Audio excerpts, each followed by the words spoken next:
Oke, jadi kembali lagi Kak Venov dan teman-teman. Jadi, di dua video sebelumnya kan kita udah bahas mengenai apa sih yang membuat manusia berharga, lalu apa yang terjadi dengan manusia sebetulnya. Dan ketika kita udah tahu itu semua, kita perlu menjawab satu pertanyaan juga. Sebetulnya ada nggak sih harapan bagi manusia?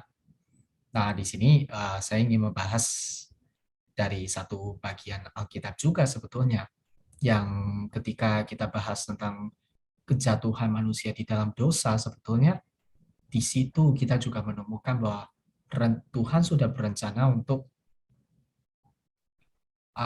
keselamatan umat manusia begitu. Jadi kita mengingat ketika Tuhan memberikan perintah kepada Adam, Tuhan sedang mengikat perjanjian dengannya yang disebut sebagai perjanjian kerja. Kita bahas sedikit ya istilah seperti itu. Nah, perjanjian kerja ini disebut juga sebagai covenant of work. Di sini manusia dan Tuhan mengikat perjanjian bahwa manusia itu harus memenuhi perintah Tuhan dan tidak boleh melanggar perintah itu. Apabila manusia berhasil menaatinya, maka manusia akan lulus uji dan manusia akan diangkat kepada status kemuliaan, state of glory yang Tuhan maksudkan bagi mereka ketika mereka diciptakan. Nah, sayangnya kita tahu Adam gagal, yang berarti juga Adam telah melanggar perjanjian kerja itu. Dan akibat pelanggaran itu, maka Adam beserta seluruh keturunannya terpisah dari Allah dan harus menanggung hukuman dari Tuhan. Kalau begitu saja yang terjadi, sebetulnya kisah manusia sudah selesai di Adam, tapi kenyataannya sejarah terus berlanjut sampai hari ini, bukan? Apakah berarti Tuhan bohong? Ya, enggak juga. Karena kita melihat akibat dosa telah memenuhi dunia ini, dari kejahatan, dari penyakit, sampai kematian yang tidak terhindarkan. Kalau begitu, apa maksudnya dengan sejarah yang berlangsung ini? Mengapa Tuhan tidak langsung saja mengakhiri kehidupan dalam dunia ini? Mari kita lihat apa yang dibicarakan Alkitab setelah manusia jatuh ke dalam dosa.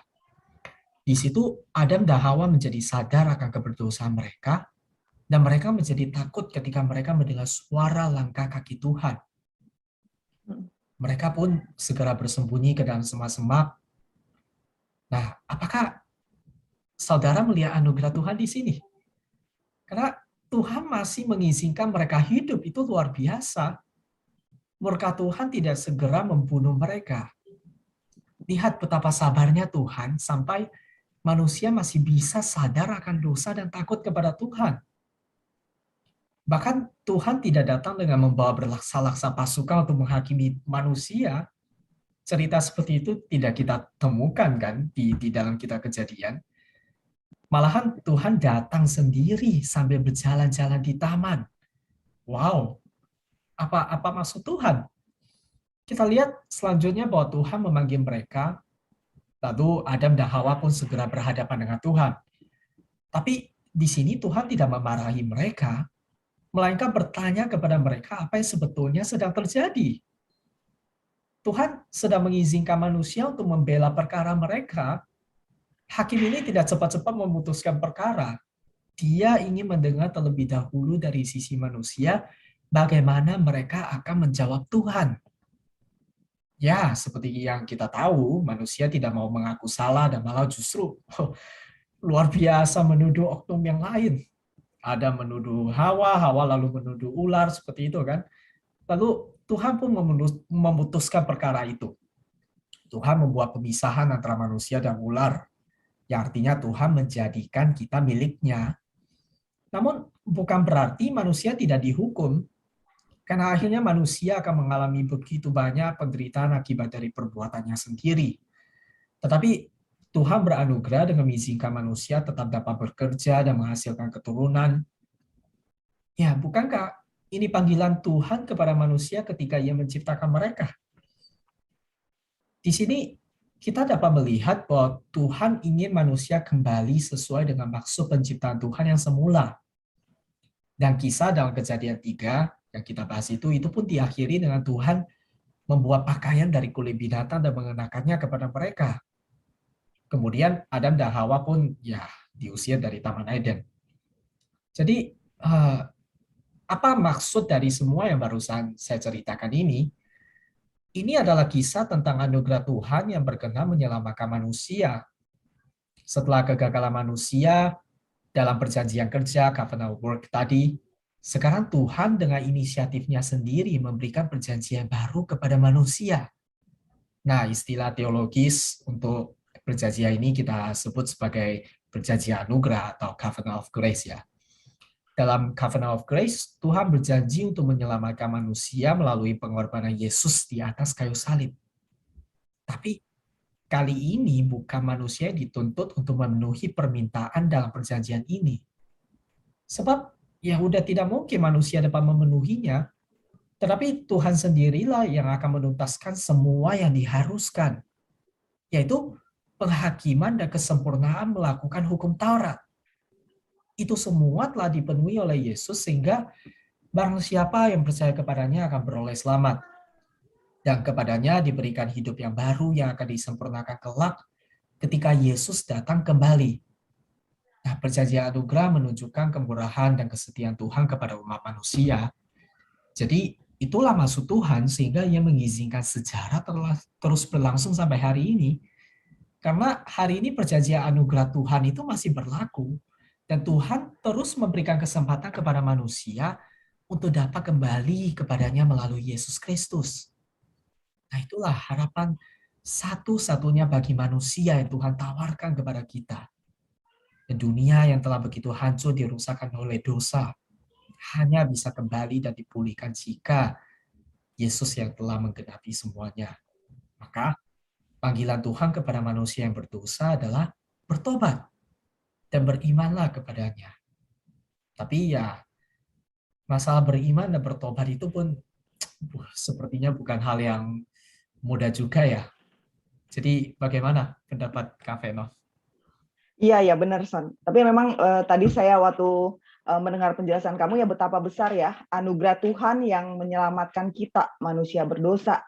Itu anugerah Tuhan yang membuat kita bertobat.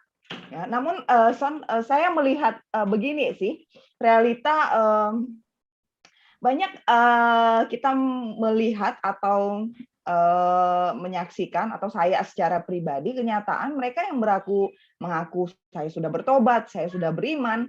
Kenapa ya tidak menunjukkan kehidupan mereka udah sungguh-sungguh bertobat? Mereka udah sungguh-sungguh beriman kepada Kristus. Nah ini yang ingin saya bahas dan pada kali ini gitu ya, melihat ketika seorang yang telah mengalami anugerah Tuhan yang menyelamatkan dia, bagaimana sih seharusnya hidup mereka yang mengalami anugerah Tuhan itu? Ya, saya ingin kita membahas apakah seorang yang sudah mengaku percaya dan bertobat akan masih menikmati dosa-dosa sebelum ia bertobat. Nah, kita harus mengerti bahwa pertobatan bicara tentang arah baru. Pribadi yang sudah bertobat seharusnya berbeda dari kehidupannya yang lama. Namun, dalam realitanya, kita sering menyatakan mereka yang sudah mengaku bertobat, kenapa ya masih menikmati dosa-dosanya? Apakah mereka benar-benar sudah bertobat atau jangan-jangan belum? Memang kita tidak bisa memberi penilaian bahwa seseorang sudah bertobat atau belum. Setuju nggak, Son? Nggak bisa. Karena memang itu urusan pribadi seseorang, pengalaman pribadi spiritual seseorang dengan Tuhan. Namun, Son, yang menarik, di dalam Alkitab kita bisa melihat beberapa ragam ternyata realita pertobatan itu. Yang pertama adalah pertobatan nasional, komunal. Nah, ini kita bisa lihat salah satu contohnya adalah Niniwe dalam Yunus 3 ayat 5 sampai 10.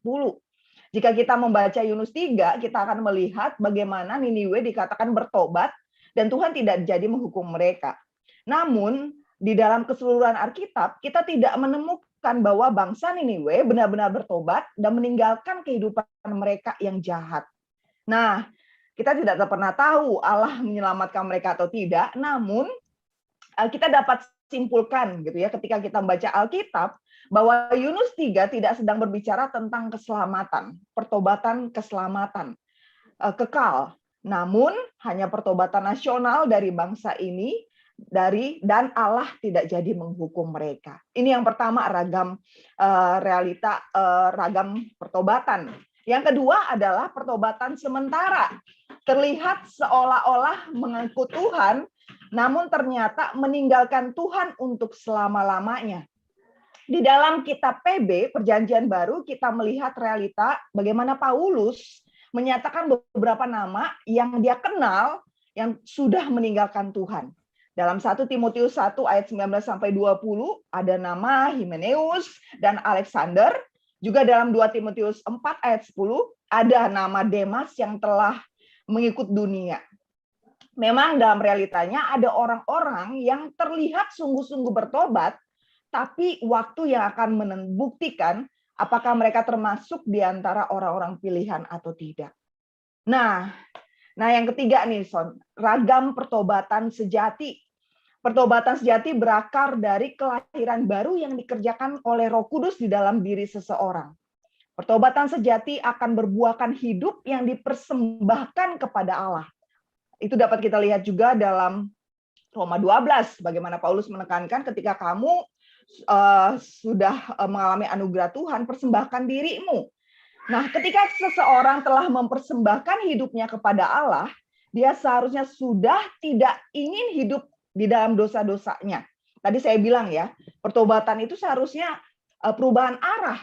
Ya, seorang yang sudah mengalami pertobatan sejati tidak mungkin mau lagi berkancang di dalam dosa-dosanya yang lama. Tidak mungkin lagi ingin menikmati dosa. Perubahan hidup pasti akan tampak dari hidup seorang yang telah bertobat, mengalami pertobatan sejati. Karena arah hidup seorang yang sudah mengalami pertobatan sejati pasti berbeda. Ya, pasti berbeda. Memang seseorang yang sudah mengalami pertobatan sejati bisa jatuh kembali di dalam dosa. Memang kehidupan kita pasti jatuh bangun. Ya, namun kehidupan yang sudah mengalami pertobatan sejati, ketika relasinya kembali dipulihkan dengan Allah, dia akan membenci dosa dan meninggalkan dosa-dosanya. Nah, yang keempat nih, ragam pertobatan berulang. Nah, ini bukan bicara tentang pertobatan sejati yang pertama dialami. Gitu ya. Seorang yang sudah mengalami pertobatan sejati bisa jatuh kembali ke dalam dosa. Sehingga dia bisa jatuh, butuh mengalami pertobatan berulang dari kejatuhan-kejatuhannya. Nah, hal ini terjadi karena apa? Relasinya dibangun kepada Allah sehingga apa? Oh iya ya, aku sedang jatuh ke dalam dosa dan aku mau bertobat. Aku mau kembali kepada Allah. Nah, dari keempat realita ragam pertobatan yang ada di dalam Alkitab, ya kita dapat menyimpulkan bahwa seseorang yang mengaku sudah bertobat dengan sungguh-sungguh adalah seorang yang mengalami pertobatan sejati dan akan tampak dalam hidupnya bahwa dia tidak ingin lagi kembali kepada hidupnya yang lama. Itu yang seharusnya terjadi. Tidak mau lagi berkancang dalam dosanya yang lama. Tidak mau lagi menikmati dosa-dosanya. Memang kembali ya, saya ingin menegaskan kita pasti jatuh bangun lah. Saya juga punya dosa, saya juga sering jatuh di dalam dosa saya, apalagi dalam kelemahan diri saya anger, saya sering jatuh lagi, namun memang saya mengakui ketika saya berelasi dengan Tuhan dan menikmati kembali Tuhan, saya menyadari ini kejatuhan saya dan saya secara jujur di hadapan Tuhan menyatakan Tuhan ubah saya dan saya ingin lepas dari dosa ini. Di dalam relasi saya dengan Tuhan, Dia yang sanggup memulihkan saya. Sekarang saya belajar untuk aware terhadap kelemahan saya. Oh ini, saya bisa marah di dalam kondisi seperti ini dan saya mau menikmati pimpinan Roh Kudus untuk memulihkan saya. Nah, ini ya sebenarnya ya ketika saya membahas bagian ini ya kita tidak bisa kembali ya menjudge atau menyatakan seorang oh ini udah bertobat sungguh-sungguh atau belum.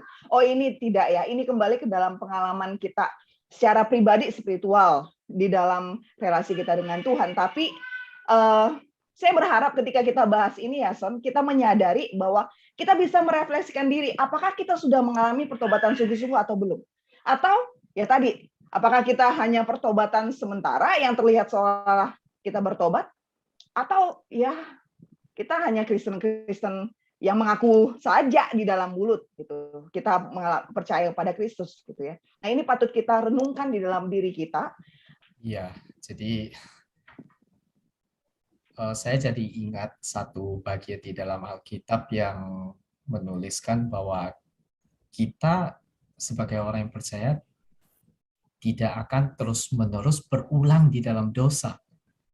Ya. Ya, jadi itu yang seharusnya menjadi realitas kita ya, yang kita alami sebagai orang yang betul-betul beriman. Jadi ya kita melalui 3 video ini kita udah melihat bahwa manusia itu sebetulnya berharga karena manusia itu diciptakan oleh Tuhan. Manusia diciptakan dengan natur yang memiliki gambar rupa yang mirip dengan Tuhan seperti itu. Sehingga dengan natur ilahi seperti itu kita seharusnya lah hidup sebagaimana Tuhan inginkan. Tapi kan kita juga udah bahas bahwa realitasnya ya manusia jatuh ke dalam dosa. Tapi ya hari ini kita betul-betul bersyukur karena kisah kita tidak berhenti di situ. Tuhan mengizinkan sejarah berulang dan Tuhan yang justru memimpin kehidupan kita sehingga kita boleh beriman kepada Dia. Jadi itu luar biasa sih. Dengan perundungan ini seharusnya ya baik saya, Kak Venov, maupun juga teman-teman yang mendengar dimanapun kalian berada, ingatlah bahwa anugerah Tuhan itu begitu besar. Tuhan begitu bermurah hati terhadap kita dan jangan berpikir bahwa kita memang bisa jatuh ke dalam dosa, tapi jangan menganggap itu enteng. Malahan kita harus berusaha untuk tidak berulang-ulang berkaca dalam dosa yang sama. Seperti itu ya. Ya. Jadi ya saya pikir perbincangan kita sejauh ini cukup sampai di sini dulu. Kita mungkin jika ada kesempatan yang lain kita akan berjumpa kembali. Oke, salam Tuhan Itu. memberkati. Salam. Tuhan memberkati.